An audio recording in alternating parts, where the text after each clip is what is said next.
सुप्रभात बच्चों।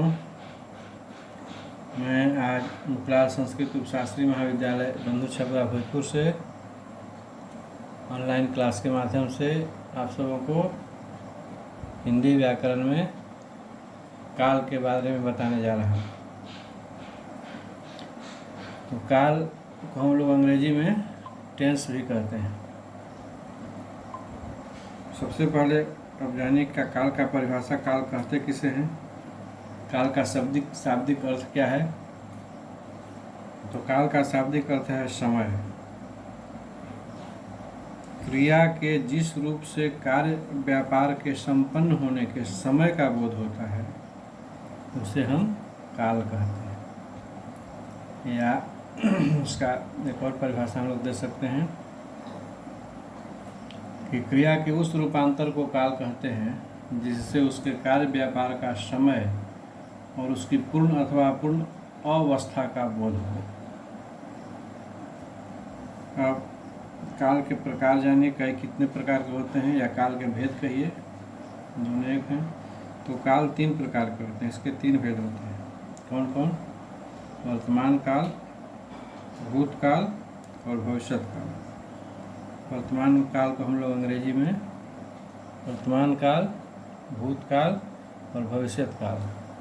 वर्तमान काल को हम लोग अंग्रेजी में प्रेजेंट टेंस कहते हैं, भूतकाल को पास्ट टेंस और भविष्यत काल को फ्यूचर टेंस।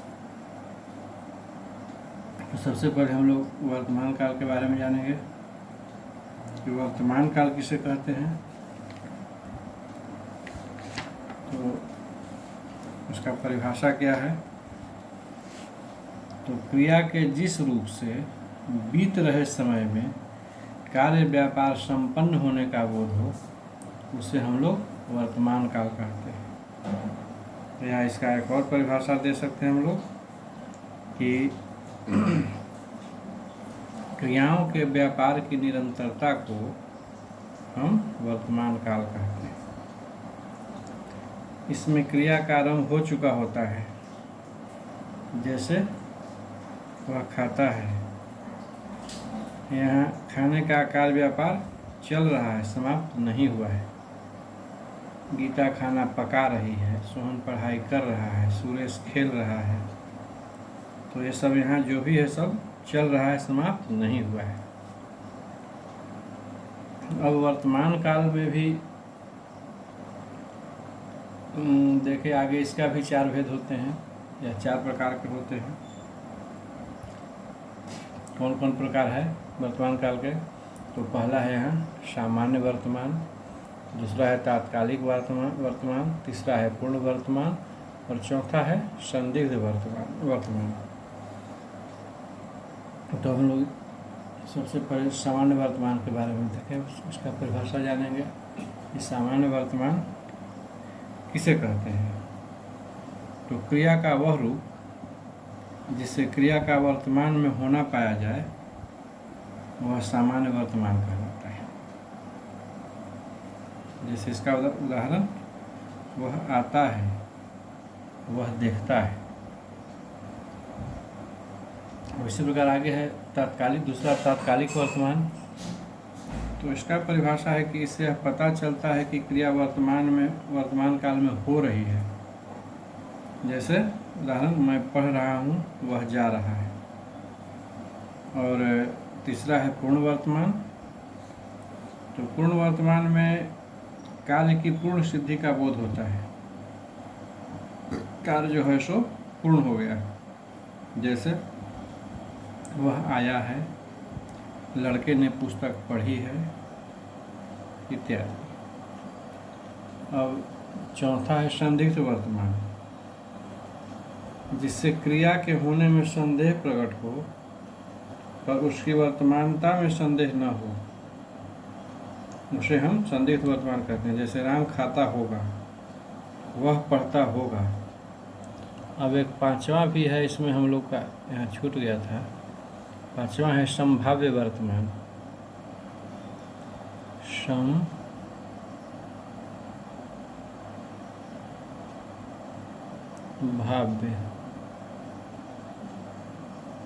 संभाव्य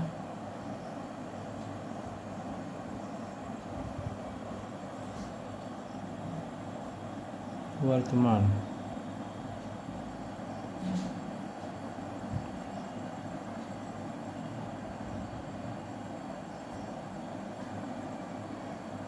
संभाव्य वर्तमान। तो इसमें संभाव्य वर्तमान में इसमें होता क्या है कि इससे वर्तमान काल में काम के पूरा होने की संभावना रहती है। जैसे इसका उदाहरण हो जाएगा कि वह आया हो, वह लौटा हो इत्यादि। तो यह वर्तमान काल के 5 भेद थे, उसके बारे में हम लोग अभी पढ़े। सामान्य वर्तमान, तात्कालिक वर्तमान, पूर्ण वर्तमान, संदिग्ध वर्तमान और संभाव्य वर्तमान। अब इससे आगे अगला है काल का दूसरा भेद है भूतकाल। तो भूतकाल का परिभाषा क्या है? भूतकाल किसे कहते हैं? तो भूतकाल का परिभाषा है कि क्रिया के जिस रूप से बीते हुए समय में कार्य व्यापार होने का बोध हो उसे हम भूतकाल कहते हैं। या इसका और परिभाषा हम लोग दे सकते हैं कि जिससे क्रिया के कार्य की समाप्ति का बोध हो उसे भूतकाल की क्रिया कहते हैं। जैसे लड़का आया था, वह खा चुका था, मैंने गाया, कल वह मेरे घर आया था, उसने मुझे पुस्तक दी थी, वह घर गई होगी। यह सब जो है भूतकाल के उदाहरण है। अब भूतकाल के भी वर्तमान काल की तरह वर्तमान काल के तो 5 भेद थे, लेकिन भूतकाल के 6 भेद हैं। कौन कौन? तो पहला है सामान्य भूत, दूसरा है आसन्न भूत, तीसरा है पूर्ण भूत, चौथा है अपूर्ण भूत, 5वां है संदिग्ध भूत और 6ठा है हेतु मधुभूत। तो अब सामान्य भूत का क्या है, कैसे पहचानेंगे सामान्य भूत है? तो जिससे भूतकाल की क्रिया के विशेष समय का ज्ञान न हो उसे हम सामान्य भूत कहते हैं। इसका परिभाषा यही है सामान्य भूत का, कि जिससे भूतकाल की क्रिया के विशेष समय का ज्ञान न हो उसे हम सामान्य भूत कहते हैं। जैसे इसका उदाहरण, मोहन आया, सीता गई,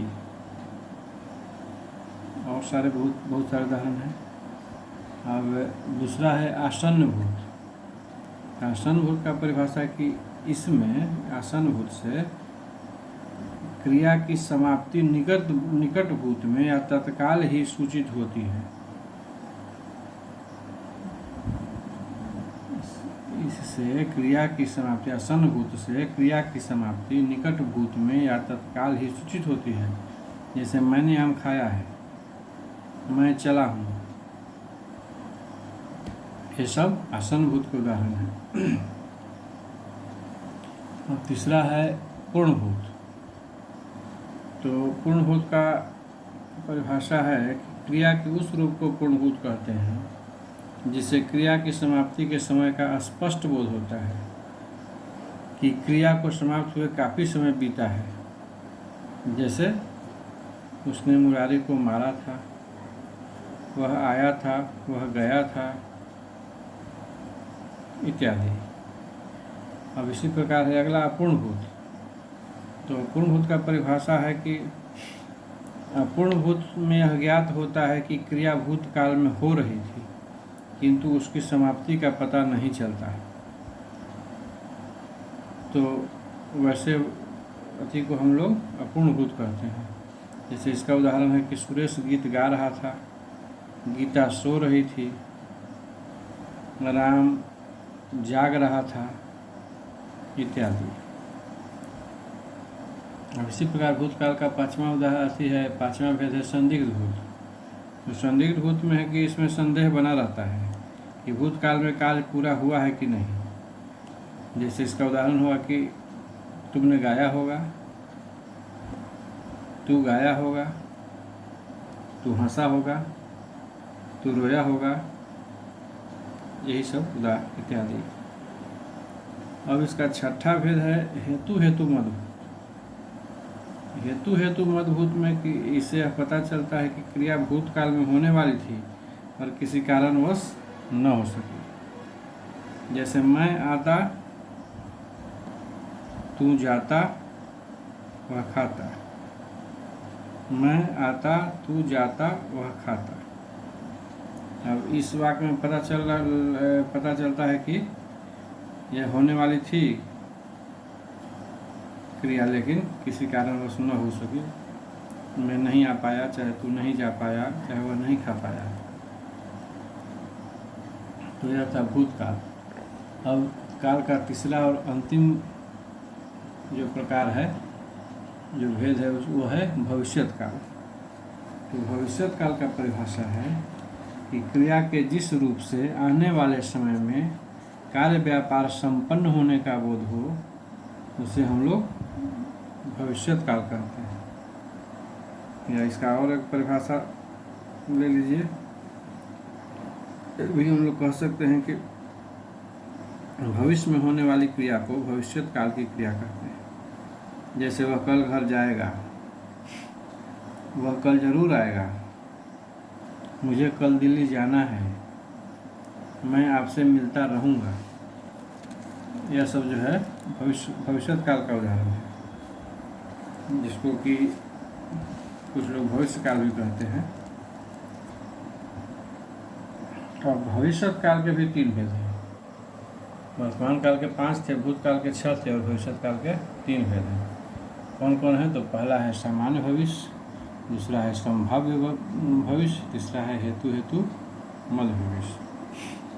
तो सामान्य भविष्य में है कि सामान्य भविष्य यह प्रकट होता है कि क्रिया सामान्यतः भविष्य में होगी। जैसे मैं पढ़ूंगा, वह जाएगा, वह खाएगा, वह हंसेगा इत्यादि।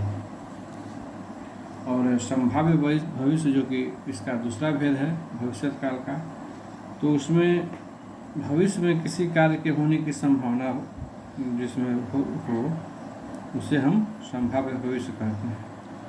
जैसे उसका उदाहरण है कि संभव है रमेश कल आए, या हम कह सकते हैं कि हो सकता है कल सुरेश स्कूल न जाए इत्यादि। इस प्रकार के वाक्य जो है वह संभाव्य भविष्य है। और अब इसका तीसरा है भविष्यकाल का तीसरा और सबसे अंतिम भेद हुआ ही, तीन भेद है हेतु मध्य भविष्य। अब इसमें है कि एक क्रिया का होना तथा दूसरी क्रिया के आरंभ होने पर निर्भर करता है।